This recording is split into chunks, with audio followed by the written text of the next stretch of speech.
Here is part 2 in the joint articulation series, this time covering shoulders and arms. These exercises are great for maintaining range of motion and preserving the health of our joints. So here I am in the foundation position, neutral spine, relaxed, ready for anything. So I'm starting with scapula, exhaling all the air,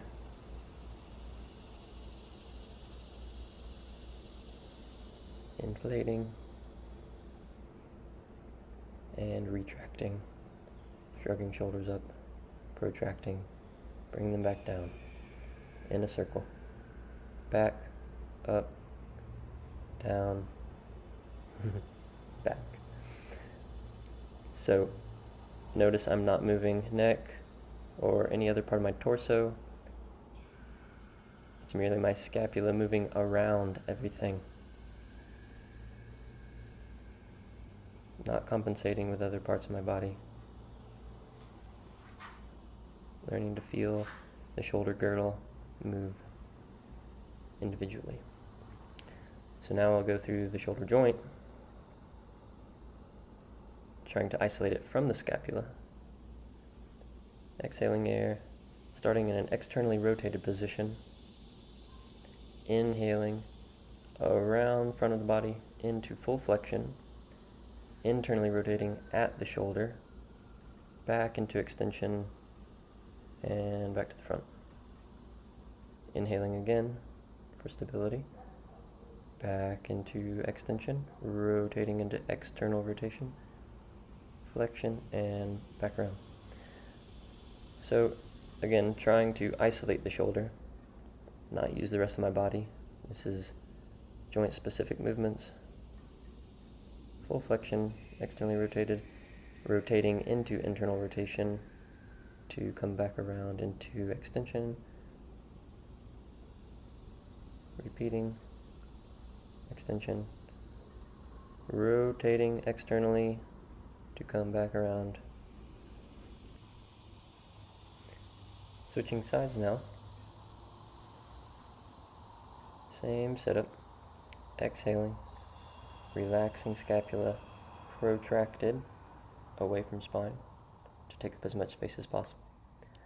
Beginning in externally rotated shoulder position,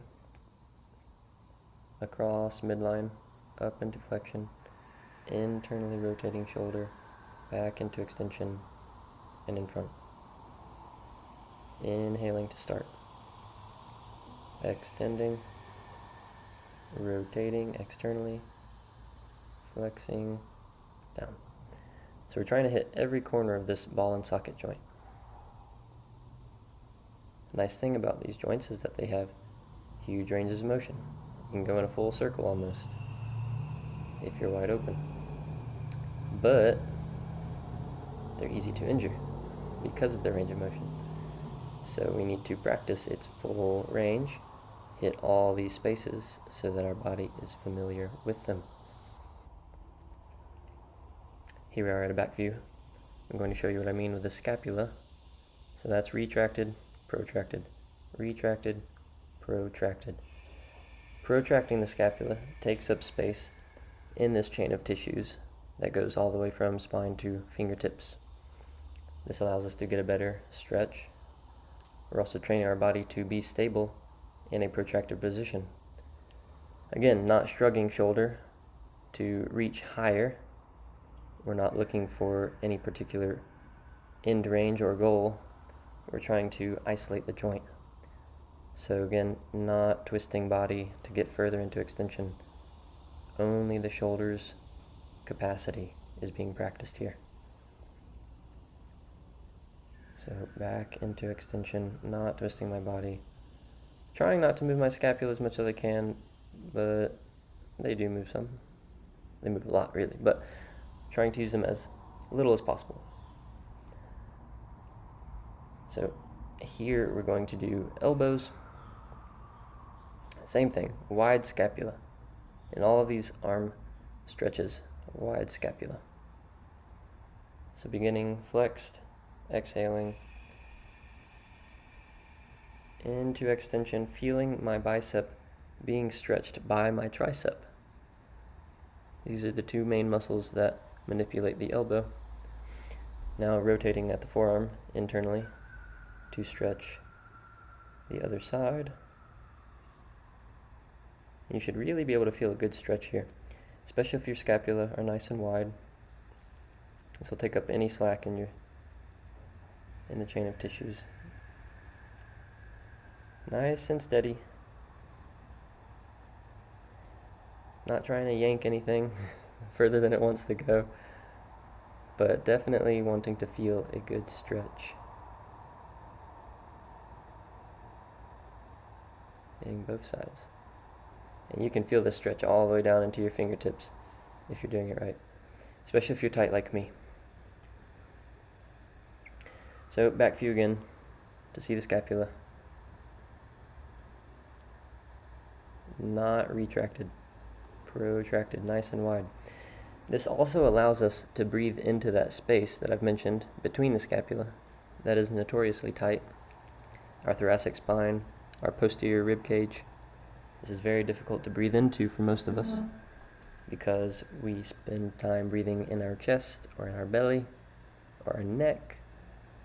Okay, but we want to be able to inflate our entire rib cage. So help us move more freely, help relieve pain, and simply release tension, unnecessary tension. Okay, so this time we'll do wrists. Same setup as the elbow. Protracted scapula. Extending all the way out. Get a full stretch through the arm. And now you will really feel a stretch in the wrists. So, nice, steady circular motions. Just like with the neck and the spine, the stretch on the opening side is what limits us, not a pinching restriction on the closing side. We're not jamming, we're not forcing. We're moving through what we have available and gently extending what's available to us. So here's a close-up view of the wrist. I choose the fist position versus open hand because I feel more in control, but you can do either. Gentle circles, not moving the forearm, just the wrist. And here's fingers, curling and uncurling. And again, the feeling of stretching tissues throughout this movement will let you know that you're doing it well.